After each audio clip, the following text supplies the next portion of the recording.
So what we'll talk about first is of course what is test anxiety, and then how to deal with test anxiety, because test anxiety is somehow common, but hindi siya masyado na pag-uusapan, kasi usually pinag-uusapan sa mental health awareness space is yung mga mas malala ng type of anxiety or depression. So I think medyo hindi nabibigyan masyado ng pansin yung test anxiety, kasi sinasabi ng iba kaya mo yan. Okay?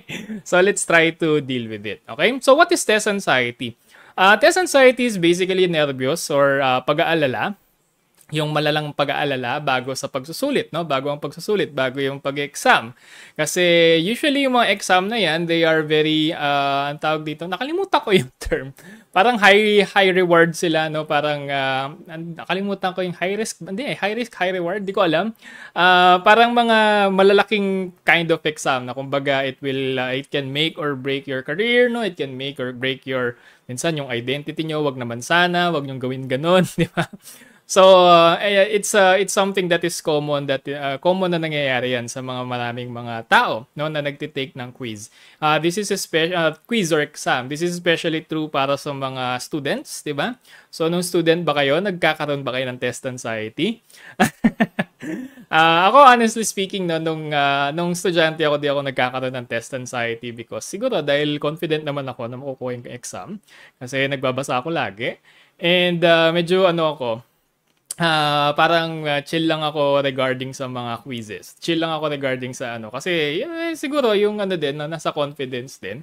Pero nung board exam, no, kahit anong confidence ang meron ka, kahit anong skills, no, kahit anong knowledge, kahit anong review ang meron ka, hindi pwedeng hindi ka tatamaan ng test anxiety. Okay? So, bakit ko sinasabi yon? Parang sinasabi ko lang ngayon na basically kahit pag nararanasan nyo to, it's fairly normal, because even those people na hindi usually nagiging anxious sa test, no, pagdating ng board exam, pagdating ng bar exam, pagdating ng medical board exam, or kahit ano pang exam mo yan, talagang mafe-feel, no, yung test anxiety na yan. Bakit natin mafe-feel yung test anxiety? Because the exam is very important for us, 'di ba? Bakit siya very important? Kasi yun nga, it can make or break your career, 'di ba? Pwede kang ma-delay, 'di ba? And then syempre parang minsan din, 'di ba? Naka-attach dito yung pride natin minsan nasa student, no? Pero sana wag naman natin gawing gawing identity lang yung natin, yung pagbo-board exam. Pero minsan di natin maiwasan na may mga ganung cases, no? O kaya naman, parang ito yung parang feeling natin na mag-aahon sa atin sa kahirapan. Pero I'm telling you, hindi ito. Hindi yung license yung mag-aahon sa atin sa kahirapan. No? Pero of course, it has so many economic benefits. Kasi whether we admit it or not, no, talagang mas may edge ka. No? Mas may edge yung isang tao kapag meron siyang license. Diba? So mas tumataas yung prospects mo for a job. No? Mas tumataas yung chance mo for having a slightly higher pay. No? Hindi ko naman sinasabi na kapag meron kang license is times 2 yung sweldo mo, pero at least, 'di ba? Tumataas yung chance mo. That's why it's very important for us to pass this board exam. And that is the reason why sobrang lakas, no? Sobrang taas ng anxiety natin regarding dito. And minsan, no, ako para sa akin, mas lumalakas yung anxiety, hindi naman dahil dun sa atin mismo. I mean, yung parang syempre, pag pumasa tayo, tumataas yung sweldo natin, no, yun tayo mismo. Minsan mas malakas yung ambag, no, ng mga ibang tao or yung mga tao nakapaligid sa atin regarding sa anxiety na nararamdaman natin. So what do I mean by that? Parang 'di ba yung pressure, no, from the outside, yung pressure ng alam ng mga pamilya na magbo-board exam ka, lalo na pag binroadcast mo sa buong barangay, sa buong clan ninyo na magbo-board exam kayo, na na magbo-board exam kayo. So parang nakaka-pressure. 'Di ba? Kaya nga ako, lagi ko sinasabi sa mga nagbo-board exam, as much as possible, wag niyo sasabihin sa iba.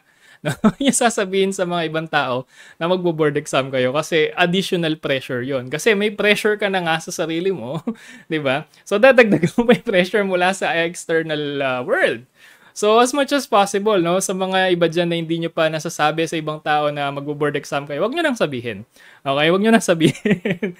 Ngayon naman sa mga nasabihan nyo na, yung mga nagsabi na balita na, wag nyo nang ikalat. Okay?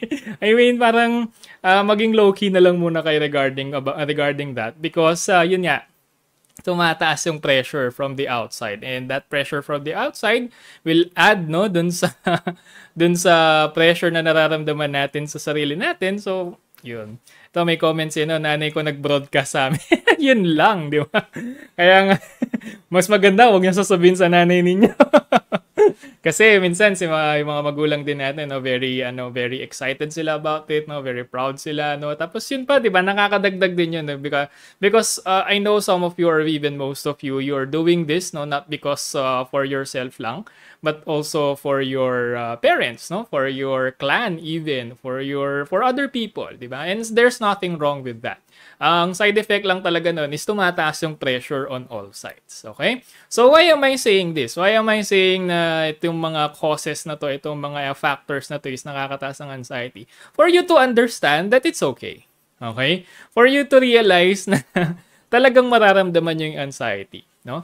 Mainly because it's very important. It's very important for you, no, for your family, and for the people around you. So both personally and socially, it's really something that is really important. Kaya, natural, natataas yung anxiety mo. Okay? Kasi anxiety, di ba?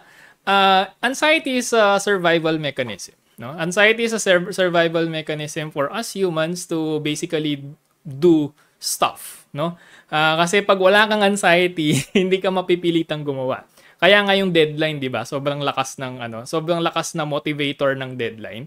Kasi yung deadline, itataas niya yung anxiety mo. And pag tumaas yung anxiety mo, mas nagkakaroon ka ng energy, mas nagkakaroon ka ng motivation, 'di ba? Kasi ayaw mong maranasan yung worst. Okay?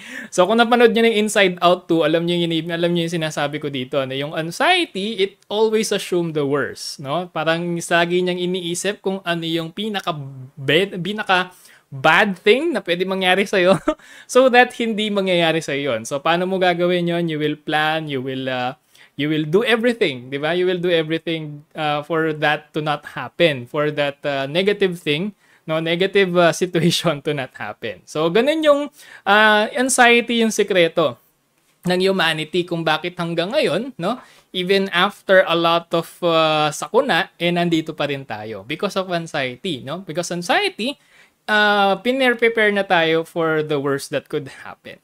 Okay? So, isa to sa mga sekreto, no? Isa to sa mga superpower ng mga human beings, no? Kasi akibat nito yung pagkakaroon ng ability to imagine the future. Ayan, anxiety yung side effect nun. So, it's a survival mechanism, no? So, nagki-kick in yan kapag yung yung tayo mismo, meron tayong gustong mangyari. No? And ayaw natin na hindi yun mangyari, or parang meron tayong gustong goal, no? Kasi pag hindi natin nakuha yung goal na yon, it would really put us, no, hypothetically, in a bad place. Pero mamaya pag-usapin natin yung anxiety, no, kung paano natin siya i-deal with cognitively.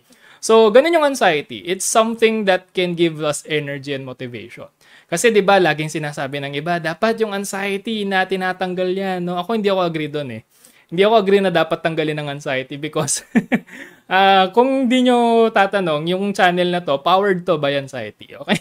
Ibig sabihin, kung parang yung paggawa ko ng content, no, it's something that is born from my anxious thoughts na what if mawalan ako ng trabaho nung pandemic, 'di ba? Kasi mahirap yung trabaho noon, and then marami napaka-uncertain ng mga kung ano-ano. So ayun, tinry kong nagano sa YouTube, and then maganda naman yung nangyari in the end, 'di ba? So nagkaroon ako ng energy and motivation because of that anxiety. No, and a lot of my endeavors in life are powered by anxiety, no? Bakit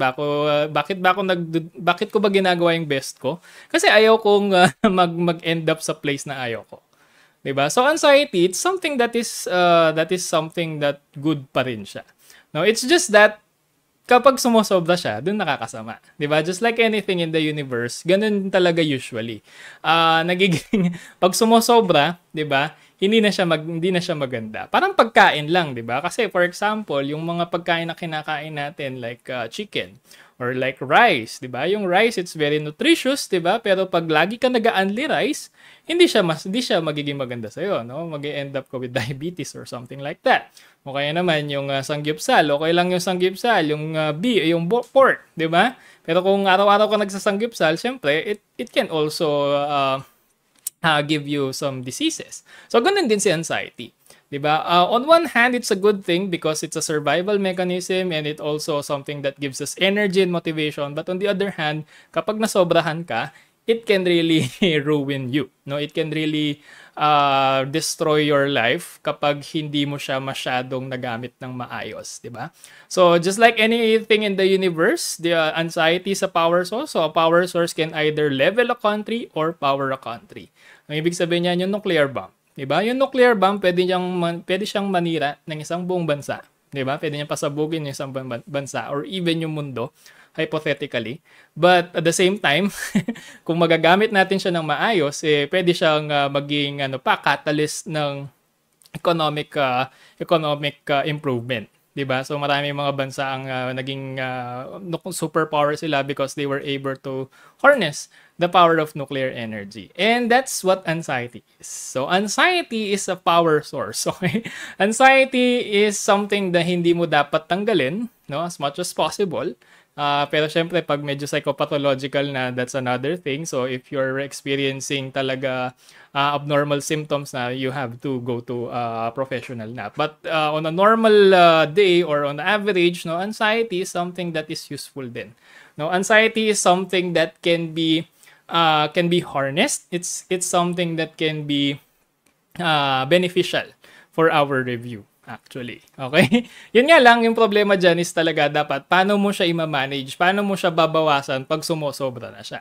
Okay? So, in other words, parang pag-uusapan natin dito, paano natin siya, pag sobra-sobra siya, paano natin siya babawasan, and at the same time, pag nabawasan natin siya, paano natin siya gagamitin.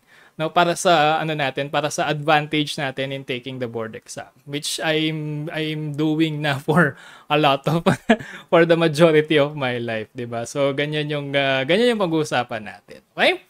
So now how to deal with test anxiety.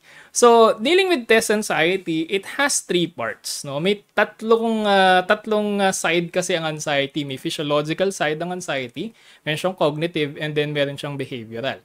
So, kailangan i-address natin yung tatlong yan. Okay? Ang first one is yung physiological. So, physiological, if you notice kasi, pag nag-anxiety kayo, ano yung nangyayari? Tumataas yung heart rate nyo, bumibilis yung breathing nyo, nagiging shallow yung breathing nyo, nagte-tense yung muscle ninyo. Di ba? Parang naninigas, no? Yung parang sumasakit yung katawan even. Sa mga ibang cases, meron pa nga mga cases na kung saan nagkakaroon ng gastrointestinal symptoms. Di ba? Yung nagsusuka, no, nagko-constipate, kung di nagko-constipate, nagda-diarrhea, di ba? So, yung mga yan, that is a result of anxiety because anxiety, parang ini-stress niya kasi yung katawan mo. Okay? So, ito yung dito lumalabas yung negative effect ng anxiety. Alam mo na yung anxiety mo is sobra-sobra kapag lumalabas na siya as physical symptoms. Okay? So, once na lumalabas na as physical symptoms yung test anxiety nyo, wag nyong, ibig sabihin, kasi di ba yung iba pag nag-anxiety sila, tumitingin sila ng mga quotes, no? Kung ano-anong quotes sa internet. Huwag kayong titingin ng ganun kasi walang effect yun. Okay? Pag sumasobra na yung anxiety nyo, pag may physical symptoms na, kasi ano na yun, sobra-sobra na yun. So, pag may physical symptoms na, yung test anxiety ninyo, it's better na i-address nyo muna yung physiological response nyo sa anxiety. Okay? Kasi no matter how hard you try, cognitively speaking, kahit anong gawin nyo sa pag-regulate ng emotions nyo, pag-journal nyo, gratitude journaling ninyo, or kung ano-ano man, hindi magiging effective yun. Okay? Kasi yung anxiety, pag nasa peak na siya, nagiging siyang physical symptoms. Pag nasa physical symptoms siya, of course, physiological symptoms, you have to deal the physiological symptoms first before dealing with the cognitive. Because yung cognitive, saka na lang pa-follow yan. Okay? So now, how do we deal with anxiety? It's simple. Okay? Breathing exercises. So, baka mag-ano iba, sir, paano yung breathing exercises? Kailangan ba nag-yoga dyan or something? Hindi. Mag-breathe ka lang, okay? Mag-inhale ka, mas maraming inhale kesa sa exhale. Di ba? Parang inhale, Exhale. Mas marami pala dapat yung exhale. Okay, tapos inhale. And then exhale. So, gawin nyo yun for at least siguro mga 5 minutes or 3 minutes kung nabobore kayo. Diba? So, gawin nyo yung breathing exercises whenever you feel that anxiety pag natitrigger na kayo tapos tumataas siya. Alam nyo naman yan diba? Yung parang nafe-feel nyo naman sa katawan ninyo yung anxiety. So, kapag nafe-feel nyo na sa katawan nyo yung anxiety, ang first step na gagawin nyo is to breathe. Okay? Kasi usually, pag nag-anxiety tayo, nakakalimutan nating huminga. Literal. Okay? So, yung paghinga natin, it's very shallow lang. And shallow breathing can also exacerbate, no? Parang papalalain niya yung mga anxious thoughts natin. So, magiging siyang loop. Okay po? So, para ma-break yung loop na yun, mag-breathing exercises tayo. Okay? So, yun yung parang first aid, kumbaga, pag nagkakaroon na tayo ng anxiety attack. Okay? Now, para mabawasan yung anxiety attack na yun, we can also deal with the physiological symptoms of anxiety via exercise. Okay? So, from time to time, lagi kong sinasabi to, di ba, sa mga live streams natin, kung mapapansin nyo, advocate ako ng exercise. Because exercise, it has a lot of benefits sa human mind or even sa human body in general. Kasi yung mga iba sinasabi, Sir, bakit ko exercise? Di ba, parang nag-review lang naman tayo. Yes, no, nagre-review tayo kaya kailangan natin ng exercise kasi kung puro yung utak natin, it's also biological. So it needs it needs movement. No, and yung utak natin mas gumagana yan pag gumagalaw siya. Kasi pag hindi siya gumagalaw, you're trapped within your own thoughts, 'di ba? Parang nagfo-focus lang, nagkakaroon ng looping diyan Nagfo-focus lang kayo sa isang bagay. No, nagkakaroon ng centration, nagse-center lang kayo sa isang thought, sa isang anxious thought, and then hindi nyo napapansin yung mga nasa paligid nyo. So, ang nangyayari, naglo-loop kayo dun sa anxiety na yon. Okay? So, as much as possible, wag nyong pabayaan yung physical na body ninyo. Okay, so during exercise, you can, yung exercise kasi guys, hindi nyo naman kailangan yung ginagawa ng mga tao, di ba? Yung nag-gym. Hindi nyo kailangan mag-gym kasi ako kasi ayoko nag-gym. Kasi ayoko may kasama ibang tao. But anyway, so wag kayong ma-intimidate sa exercise, no? A simple walking, no? A simple running, no? A simple lifting weights, no? Kung meron kayong dumbbell sa bahay, pwede na yun. Okay? Parang mag-reps lang kayo ng mga 10 kung ilan yung kaya ninyo. Basta tumatayo kayo, basta umiikot kayo, basta gumagalaw kayo, preferably during your review pag nagbe-break kayo. Okay, this will give your brain some breathing time or breathing room, no, para hindi siya masyadong mag-isip ng tuloy-tuloy. Okay, kasi anxiety is basically pag-isip ng tuloy-tuloy.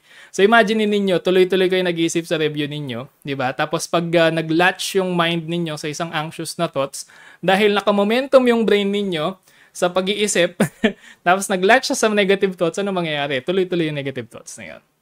Okay? So, as much as possible, during your break, do exercise. Yung pinaka-best, alam nyo, yung pinaka-best na way, no, best anti-anxiety na intervention in general, no, talo niya pa yung mga gamot, talo niya pa yung mga behavioral therapy or cognitive therapy, dancing. No, meron ng paper na nagsasabi na yung dancing is more effective, no, very effective against anxiety, no, especially for women. Kasi ewan ko, wala sila masyadong nabigay na explanation kasi parang nagbigay lang sila ng data. O yan, no, meta-analysis, dancing talaga yung pinaka best na anti-anxiety intervention. Okay? So, ayan, yun lang. 'Di ba? Physiological way, just breathe and then dance, basically. Okay? Kasi maraming, baka hindi lahat kayo into running like me. So, yan, dancing, I think. So, most of you will be able to relate sa ganyan. Okay? May tanong dito, sir, how about yung fasting, sir? Yung fasting, it depends, no? Sa akin, effective siya. But for other people, it's not. So, consult your doctor muna regarding dyan. Kasi medyo highly medical na yan. Ayoko magbigay ng hindi ako ganun ka-expert dyan. No? Pero kung kaya nyo yung fasting, ako kasi sa akin, okay yung fasting. I'm doing intermittent fasting, di ako nag-aalmusal. Kasi mas efficient ako kapag ganun. Kasi pag nag-almusal ako, naantok ako. Nag-work ako morning, no? Mga 8 o'clock to 11, nag-work ako nun. So, pag nag-almusal ako, naantok ako. Kaya mas maganda kung di ako nag-almusal. Pero sa inyo, kunyari yung kuya ko hindi niya kaya yung intermittent fasting. Sumasakit yung tiyan niya and then nawawala siya sa focus. So, hindi siya pwede sa intermittent. So, hindi siya pwede, di ba? So, depende sa yan talaga siguro sa ano ninyo. Depende yan depende yan sa inyong physiological condition. Okay? Mag-TikTok kayo, wag kayo mag-TikTok. YouTube na lang, pwede pa, di ba? So, pag nagsawa kayo sa mukha ko, pag nakikinig kayo sa lecture, ayan, nilipat niya sa twice, di ba? Feel special or kung ano man. Kunyari, magbini kayo. Pero mas nakakapagod yung mga sayaw ng twice, no? So, kung gusto niyo mapagod, twice yung sayawin ninyo. May yung latest, yung ABCD ni Nayon.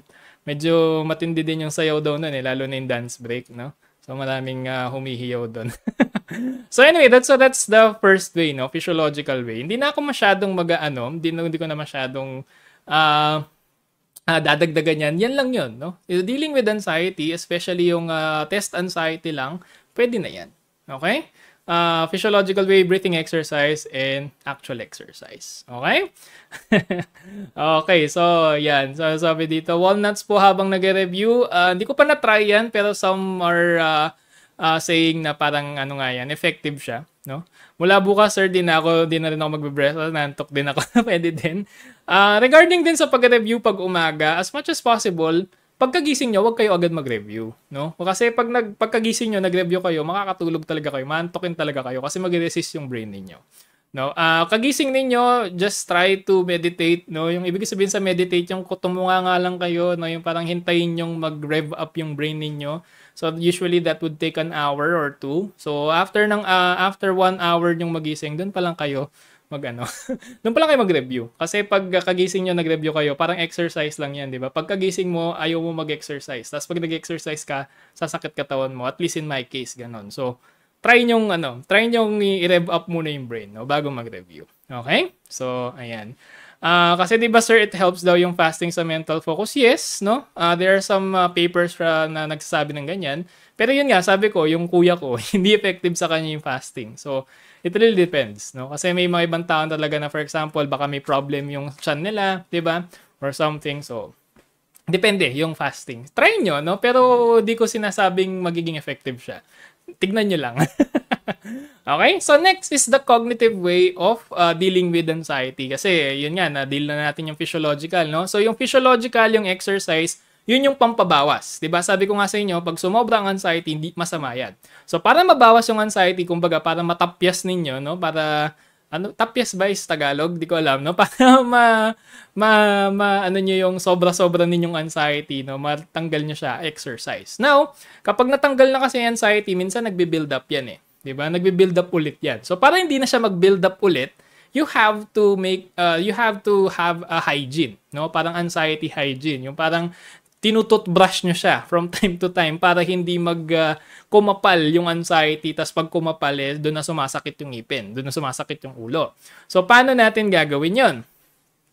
First, sa cognitive way, sa cognitive aspect ng anxiety, dito tayo para magkakaroon ng hygiene. Okay? So, there are a lot, no? Yung sa internet, ang daming ang daming mga tips, ang daming mga resources regarding sa pagde-deal ng anxiety. Mag-search lang kayo, even ako meron akong video diyan, no? Pero iano natin pa rin sila on the context of test anxiety. So ako, I find it very effective nung board exam, as in literal na before the board exam, kasi doon ko na-feel yung anxiety. Na-feel ko lang yung test anxiety before the board exam, yung the day before the board exam. Okay? So, one thing na very effective na ginawa ko is journaling. Okay? Because even before kasi, nagjo-journal na ako.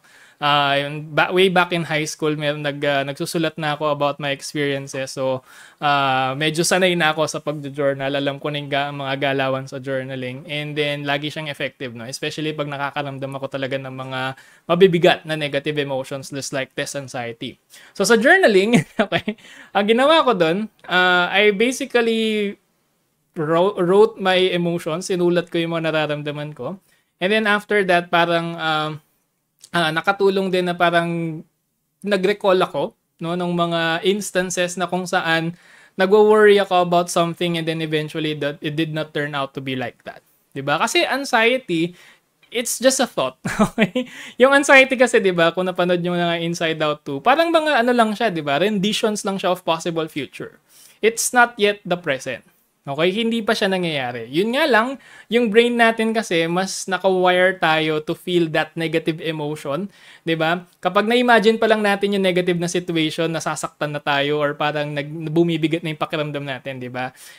And then compare mo yan pag na-imagine mo yung good na situation, hindi siya gaano hindi siya gaanong effective na pampasaya, 'di ba? Pero yung anxiety pag na-imagine mo yung bad na situation, sobrang sakit. Sobrang lakas ng hampas niya sa emotions mo, 'di ba? So yun yung ano ng brain natin, kaya very vulnerable yung mga tao sa anxiety. So ang sinasabi ko dito is yung anxiety natin, it's just thoughts, no? Kasi pag ni-recall mo or parang binalikan mo yung mga past experiences mo sa buhay, mapapansin mo na ang dami mong mga worries back then, but eventually yung mga worries na yon hindi naman sila naging totoo, 'di ba?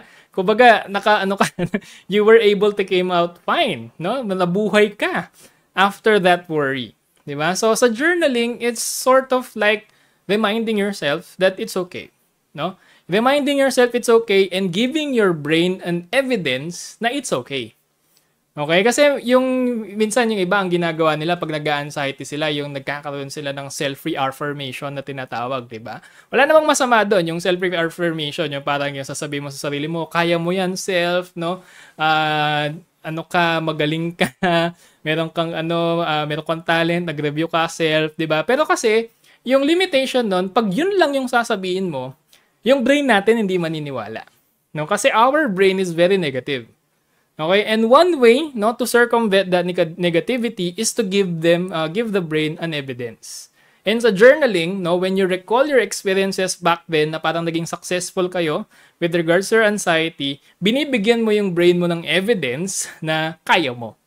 As opposed dun sa parang platitudes lang, di ba? Kaya ayoko yung mga platitudes kasi yung platitudes parang binobola mo lang yung sarili mo or binobola mo lang ibang tao. No, and ako personally hindi effective 'yun. Kasi gusto ko lagi may evidence, no? And the brain, no, knows that. Even kahit hindi ko yung tipo ng tao na very evidence-based mag-isip, your brain is actually wired to be evidence-based. To see is to believe. Yun usually yung ginagawa ng brain natin. So, kapag anxious tayo and then sinabi natin sa brain natin na hindi, kaya ko to, pero wala kang binigay na ebidensya, hindi siya maniniwala, so mas lalo ka maging anxious. Pero pag nag-journal ka, no, you recall those moments, parang mas mag-aano siya na, okay, sige, nag-review ka na. Okay? O kaya naman, tignan niyo yung mga notes ninyo, di ba? So, and then, parang i-recall nyo kung paano kayo nag-review, no? Paano kayo nag-work hard for this, di ba? So that's one way to journal. Okay? One way to journal lang 'yon. Marami pang ways on how to journal. Another way is siguro write down ninyo kung bakit kayo nag-worry, 'di ba? Kasi the fact na parang this is a very important test, this is a very important event, kaya sobrang taas ng worry ko, 'di ba? Pwede niyo isulat 'yon. Parang it's a way of telling yourself na it's normal, so you don't have to feel bad. No, you don't have to feel too bad, I mean. Kasi normal lang yun. Naranasan ng ibang tao and then naranasan mo yun kasi you have your reasons. Okay? Parang it's a form of self-reassurance din. But again, meron kang evidence. Okay? So that's what I like with journaling. Kasi parang you are recording, no? You are recording, you're writing. So meron kang ebidensya against yourself. Diba? One reason kasi kung bakit din tayo nag-give in sa anxiety is because we forget. No? Nakakalimutan natin na kaya pala natin. Kasi nga, yung anxiety, ang lagi niyang assumption, hindi mo kaya.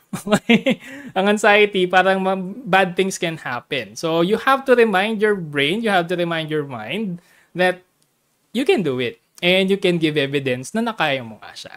Okay? That's one way of journaling in dealing with your test anxiety. Okay, may tanong ba regarding do sa journaling na yon or masyadong complex? Basically, sabihin nyo lang sa journal ninyo yung nararamdaman ninyo and yung mga times na, i-recall nyo yung mga times na nakayanan ninyo yung mga anxiety na yon. So, that's journaling for you. Okay? So, next is mindfulness meditation. So, yung mindfulness meditation, medyo medyo advanced siya, but not that advanced naman siguro, no? Parang, I think you're very familiar with mindfulness meditation na, no? So, mindfulness meditation is basically sitting down, no? Kung pwede kang pumikit ka, and then, observe your mind. In simple terms, you just observe your mind. Okay, yung parang tumigil ka lang, and then, hayaan mo yung mind mo na mag-wander. Okay, so usually yung ginagawa nila dito, they will start with breathing exercises, magfo-focus sa breath, no? Bibilangin yung breath o kaya parang bibilangin yung mga in-betweens ng breath, 'di ba? Inhale, tapos yung in-between na, tapos exhale, 'di ba? So yung in-between na yon, yung after ng inhale, bibilangin mo. So that's one way of meditation. So bibilangin mo yon until such time na yung mind mo is magwa-wander siya. No? I-try nyo yung mindfulness. So, yung umupo kayo and then count your breaths, no? And then siguro after 30 seconds, yung worries nyo mag-avalanche. No, lalabas yung mga worries nyo, lalabas yung mga anxiety ninyo. And then usually, pagkalabas ng anxiety ninyo, yung mind ninyo magla-latch dun sa anxiety na yon. And then pag nag-latch sa anxiety na yon, meron siyang logic. Okay? So, example ng logic na yon or logic. Okay? Example ng logic. Oh, di ka papasa ng board exam. Okay? So, pupunta yung ano na yun. Paano pag di ka pumasa ng board exam? Pupunta yun habang nagme-meditate ka. Paano pag di ka pumasa ng board exam? Di ka magkakaroon ng mataas na sahod. Hindi magiging proud yung magulang mo sa'yo. No? Ikakahiya ka ng buong pamilya mo. Di ba? And so on. Pag ikakahiya ka nila, wala ka ng identity, no? Wala ka ng karapatan na magpunta dun sa mga family gatherings ninyo. Kaya naman, hindi ka na magkakaroon ng magandang trabaho. Pag di ka na magkakaroon ng magandang trabaho, hindi ka magkakaroon ng matinong asawa. Pag di ka magkakaroon ng matinong asawa, mas stress ka. Pag mas stress ka, magkakasakit ka. Pag magkakasakit ka, mamamatay ka. Wala kang mangyayari sa'yo. Di ba? Catastrophizing. Tama. Okay? So yan, anxiety loop yung tawag dyan. Okay? So, yung anxiety loop, after mo, mamamatay ka na. Tapos may isip mo, nag-anxiety ako. Pag dahil nag-anxiety ako, hindi ako makakapag-review na maayos. So, nag-worry ka sa worries mo. So, nag-worry ka dun sa worries mo, habang nag-worry ka dun sa actual worry mo, ayan, anxiety loop yung tawag dyan. Okay? But if you notice, di ba, yung anxiety, it's just a thought. Okay? So, sa mindfulness, you will observe that thought. Saan siya pumupunta? Now, once na-observe nyo siya kung saan siya pumupunta, you will see how ridiculous anxiety loops are. Hindi ka pa naman bumabagsak. Diba? Hindi ka pa naman bumabagsak, but dun ka na nga. Diba? Magte-take ka pa lang, nag-review ka pa nga lang eh. Ba't bumabagsak na nga inisip mo? It's ridiculous. Diba? Pero kasi pag nandun ka sa anxiety loop, hindi mo maisip yun. Diba? Hindi mo maisip yun. Pero pag nag-mindfulness meditation ka, ang aim dun is to actually observe your mind and then parang makikita mo kung paano nagbo-work yung mind mo. And then eventually, pag nakita mo paano nagbo-work yung mind mo, magiging mindful ka na whenever lumalabas yung anxiety loops mo. Alam mo kasi na hindi na totoo yung anxiety loops mo eh. So pag lumalabas siya, wala na siya masyadong power. Okay, yun yung goal ng mindfulness meditation, i-lessen yung power ng anxiety loops. Because yun nga, anxiety are just thoughts. Okay? So hindi siya something na kailangan mong i-ruminate. Okay? So, yung turo po ng therapist, dapat daw i-challenge yung irrational thought. That's one way, no? Pwede naman yun, no? Although ako, I personally prefer na parang don't challenge it, just let it be. Okay? Kasi if you challenge it, parang stress na naman yun eh. Although, syempre, depende yan sa mga style, no? Depende yan sa problems, depende yan sa severity ng anxiety. No? Pero in the context of test anxiety, you don't have to challenge it. No? Kasi, minsan logical yung mga yun eh. Ibig sabihin ng logical, parang nagme-make sense. Kasi nga, pag di ka pumasa ng board exam, talaga may mga negative repercussions. But it's just that, baka lang naman yun eh. And then yung negative repercussions, it's not something talaga na very, very, very life-destroying. Diba? Ang daming hindi pumasa ng board exam, pero di naman sila na paano sa buhay nila. And then, ang dami din naman pumasa ng board exam na parang hindi naman talaga sobrang significant yung nagbago sa buhay nila. Diba? So, yung anxiety, OA siya. OA si anxiety. And sa mindfulness meditation, parang yun yung goal natin na ma-realize na yung anxiety natin is OA by observing. Kasi pag na-observe mo na si anxiety from an outsider perspective, di ba? In subjective but subjective but outsider perspective pa din siya. Basta gets nyo na yun. Hindi siya masyadong malakas. No, hindi malakas yung effect niya sa atin. Okay, so yung anxiety na yan, parang dadaan lang siya. Kasi ganun din yung anxiety. Alam nyo yun, guys. Yung anxiety, once na hayaan mo lang siya, yung wag mong papatulan. Ngayon parang, sige, anxiety, nandyan siya. Nagsasabi siya ng kung ano-ano. Hayaan nyo lang. Eventually, mananahimik din yan. Lalo na kung meron kayong ginagawa. Lalo na kung kunyari, sa test anxiety. Magte-test anxiety yan, tapos mag-review ka. Mawawala din yan eventually. Kasi magpo-focus ka dun sa nire-review mo. Okay? So, sa mindfulness meditation, ganun din. Yung parang observe mo lang. No? Pag na-observe mo na siya, kilala mo na siya, pag dumadaan siya, sanay ka na sa kanya. Hindi ka na masyadong na ano sa anxiety mo. Nadadala.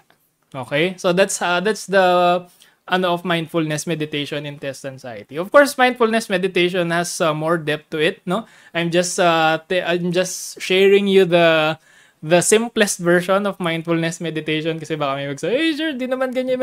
Ito yung basic, okay? Kasi basic lang naman tayo. Hindi naman tayo meditation class. So, kung meditation class, pwede, di ba? Tuturuan ko kayo paano mag-meditate. Pero, dahil hindi tayo sa meditation muna, so, yun muna yung mabibigay ko sa inyong parang concrete advice on how to deal with your anxiety loops. Okay? So, yan. Next is yung cognitive reappraisal or reframing. So, kung hindi kayo masyadong fan ng mindfulness meditation, ito yung cognitive reappraisal and reframing. Maybe it will be more effective for you. So, ang cognitive reappraisal or reframing is basically managing your emotions by reinterpreting the situation or reinterpreting the emotion itself. Okay? So, for example, yung cognitive reappraisal, ayan, meron kang board exam. Diba? May kang board exam and then yung board exam na yun is something that is very important. So, ano yung na-feel mo? Anxious ka. Diba? Kasi it is something important eh. No? Pag nag-fail ka dyan, you will experience negative situations. No? You will experience negative things. So, yun yung diba? Yun yung flow. Sa cognitive reappraisal, bago ka mapunta dun sa you will feel negative, no? Or you will feel the anxiety, i-reinterpret mo yung situation. So, ano ba yung situation? You're taking a board exam. No? And yung board exam na yun, it's very important. No? It's a rare event. Ibig sabihin, once a year lang siya nangyayari. No? So, once a year lang siya nangyayari, rare siya. So, nakaka-excite. Diba? Parang, magiging part ako ng event na to. Diba? So, dahil magiging part ako ng event na to, kailangan ko mag-prepare, ma-excite ako pag nandyan na yung board exam, masaya ako. No? So, imbis na anxiety naramdaman mo, excitement yung naramdaman mo. Kasi, nire-interpret mo yung pagtitake ng board exam as something that is positive. Diba? So, pag nire-interpret mo na yung board exam as something that is positive to your life, then, yung emotion na mafe-feel nyo is also something positive, which is excitement. Diba? So, that's how cognitive reappraisal works. Basically, thinking positive about the situation. Okay? So, this is also one of my favorite concept in emotion regulation. Kasi another way of emotion regulation is yung emotion suppression. So, yung emotion suppression, parang basically, pipigilan mo yung sarili mo na ma-feel yung anxiety. And that's not effective. No? Kay Freud pa lang, sasabihin niya Freud sa'yo, hindi effective yan. No? Lalabas yan in ugly ways. So, emotion suppression is not really the best way to deal with anxiety. No? So, ang best way to deal with anxiety and even depression and even other mood disturbances is yung cognitive reappraisal. You take the situation, you reinterpret the situation as something that is positive para yung maging emotional response mo sa kanya is something positive din. So, to apply that in test anxiety, yun nga. Yung board exam, it is something that is rare. Minsan lang yan nangyayari. Kailangan it's an event. No? So, therefore, if it is an event, you have to prepare for it. No? And then, pag nandun na siya, you have to enjoy it. Diba? So, pag yun na yung thinking mo, yun na yung perspective mo regarding board exam, you will feel better about taking the board exam. Okay? So, yung cognitive reappraisal, you can also do that in your journaling. Diba? Yung parang i-reinterpret mo yung situation mo while you are writing. Actually, I did that. Okay? Unknowingly, nagko-cognitive reappraisal pala ako nung nagjo-journal ako. Okay? So, that's another way of dealing with anxiety in a cognitive manner. Okay? And then next, of course, praying. no? Praying is also maraming evidence na nagsasabi na very effective siya with dealing with anxiety in general din, not just test anxiety but also anxiety in a general sense, no, about life. 'Di ba? So you can take that. Actually, mindfulness, meditation and praying, they parang almost similar yung mechanisms nila, 'di ba? So and then of course planning din. Planning is also planning is also good. Actually, this is my anti-anxiety medication din. Kasi in general, no, I'm an anxious person and planning things out, no, reduces my anxiety. So I think this is more on a personal suggestion to kasi sa akin effective yung pagpaplano. Okay? Pag nagpaplano ako sa mga bagay-bagay, ayun, mas nagiging confident ako sa sarili ko, nagiging confident ako sa mga gagawin ko. So bumababa yung anxiety ko. So hindi ko alam kung effective sa inyo to, pero kung effective, why not? Try nyo, 'di ba? Planuhin niyo yung review ninyo, planuhin niyo yung gagawin niyo sa board exam, 'di ba? And so on. Okay? So, yan. Mas marami pa po kayo natutulong matiyong sa pet subject. Grabe naman. Pero I'm glad na nakakatulong tayo, no? And then, ano pa yung mga sinabi dito? Sir, normal lang po ba sumakit ang ulo at feeling pagod na pagod? Siyempre, normal lang yan. Normal lang yan kasi nag-work yung brain mo eh, no? Pero, as much as possible, di ba?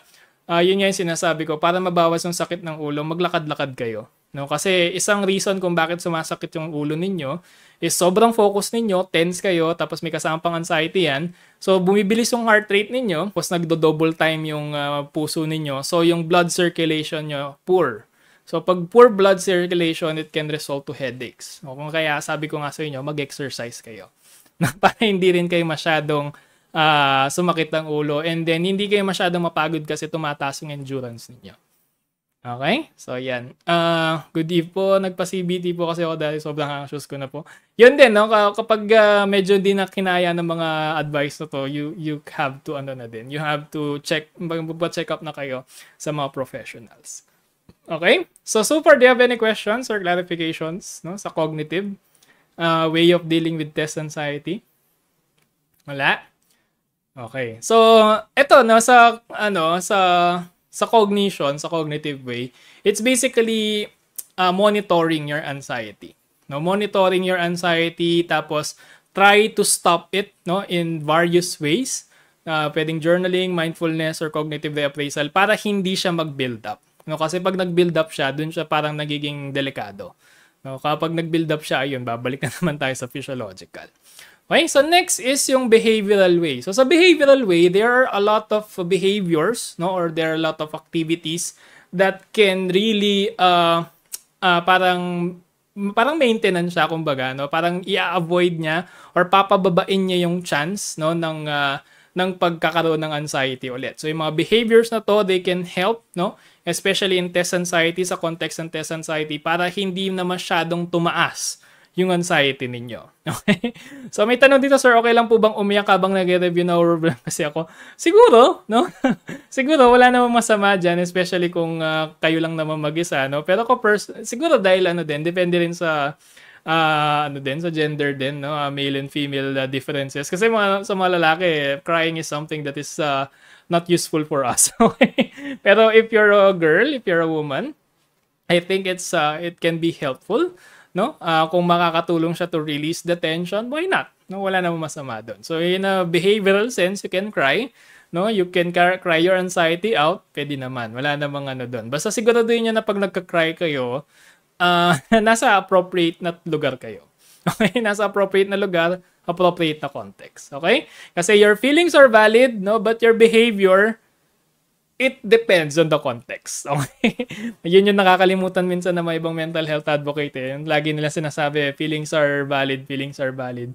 Yes, feelings are valid, but of course, your response to your feelings, no, your activities, your behavior, dapat, naka-konteksto pa din yan. Kasi, for example, yes, galit ka, pero tama ba na ibato mo yung tasa dun sa katabi mo? Di ba? Hindi tama yun. Okay? So, same sa pag-iyak. So, dapat nasa tamang context tayo. Okay, so another way to deal with your anxiety or your test anxiety is actually do your review. Okay? Siguro isang reason kung bakit yung ibang mga ibang mga tao kaya sobra yung test anxiety nila. Actually, dalawa eh. It's either kulang sa review or sobra-sobra sa review. Okay? So, pero usually kulang sa review. No? Pag kasi kulang ka sa review, mas tumataas yung anxiety mo. 'Di ba? Kasi nga yung as I've mentioned, anxiety is it's your brain's way of saying you have to do this, no? And in the test anxiety, you have to review. Okay? So, one way no to para mabawasan yung test anxiety nyo is to actually review.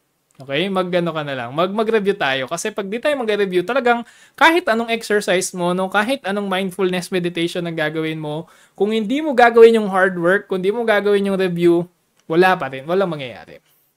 Okay? So, yun. Next is limit your social media use kasi social media can also bring anxiety lalo na pag nakikita nyo yung mga ibang mga friends ninyo.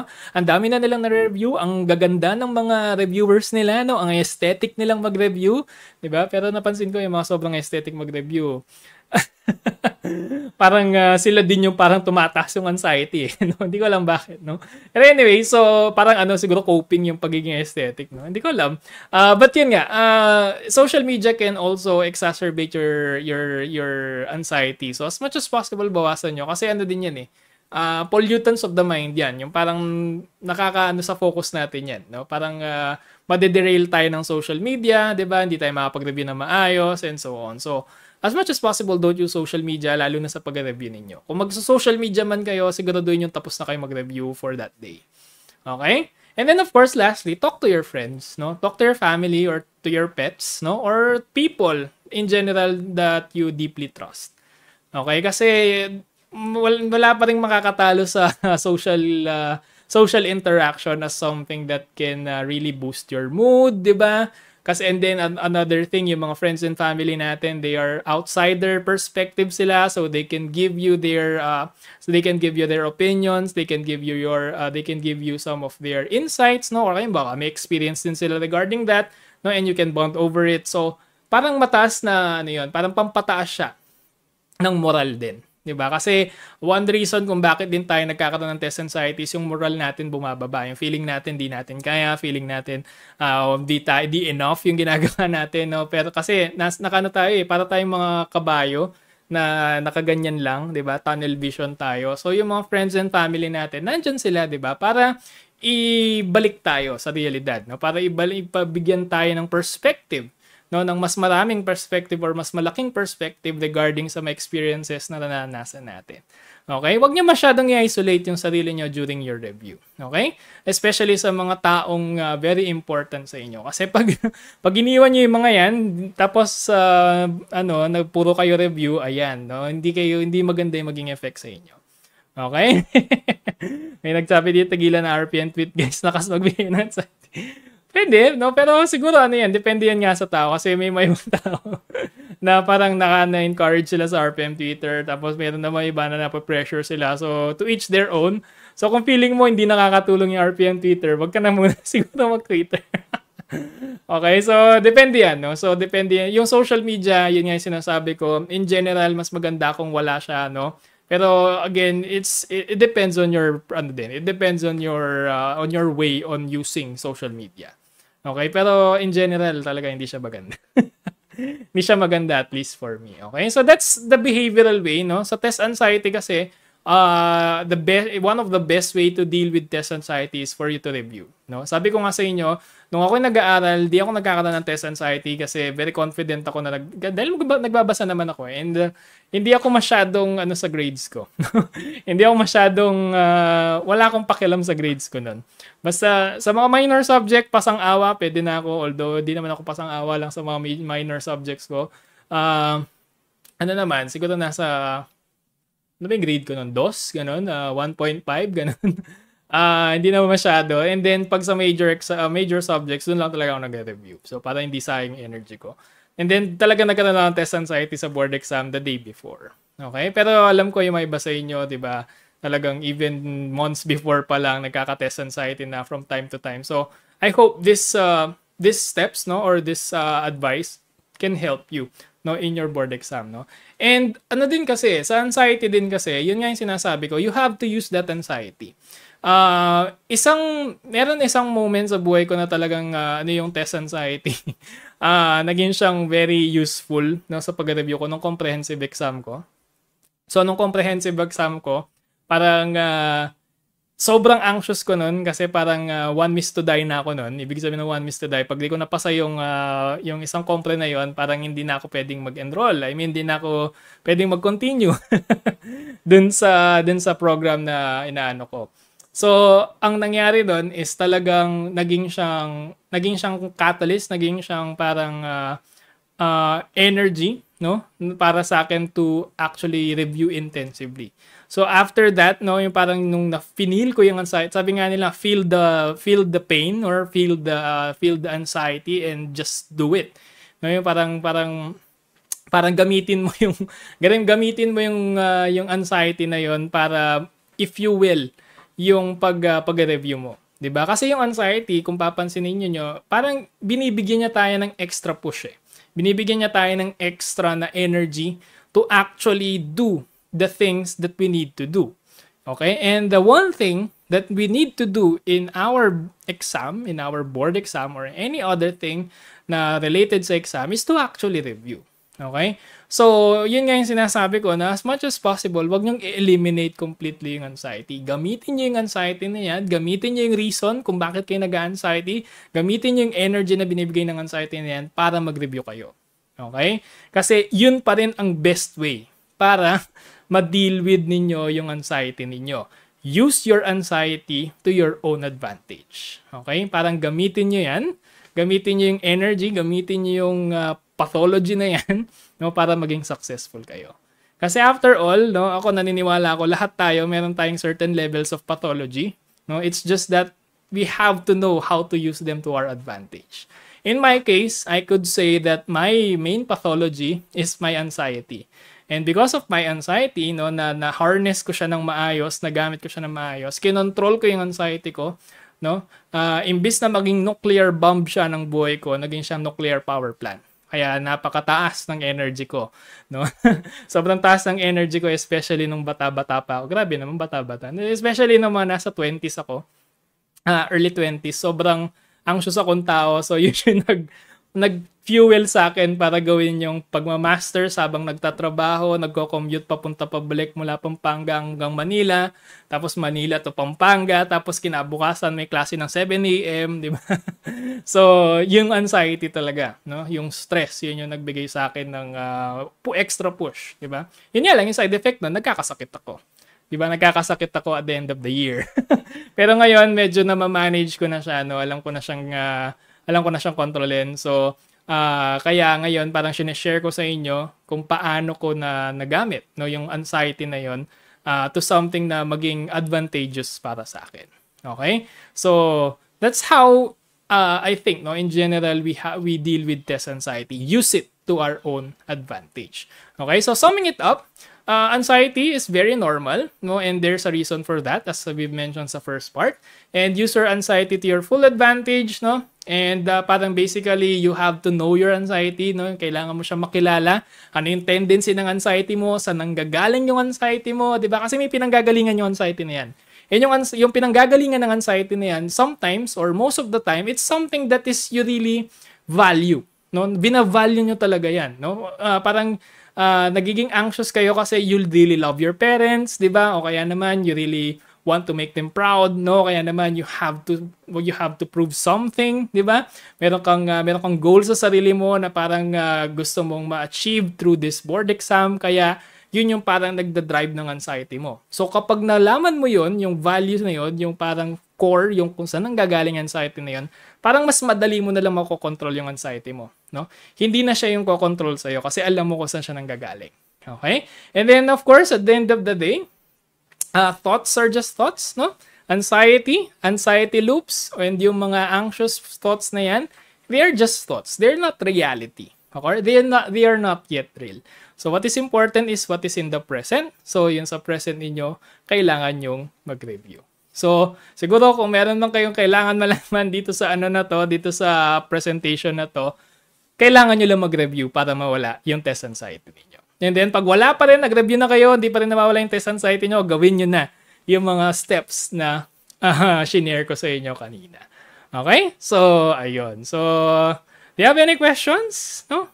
Shoutout nga pala kay Reyes Richard, bagong member natin sa channel, the Blep Reviewer Advance. Thank you for your support and I hope you enjoy our review, yung mga lectures natin. Okay? So, thank you for supporting.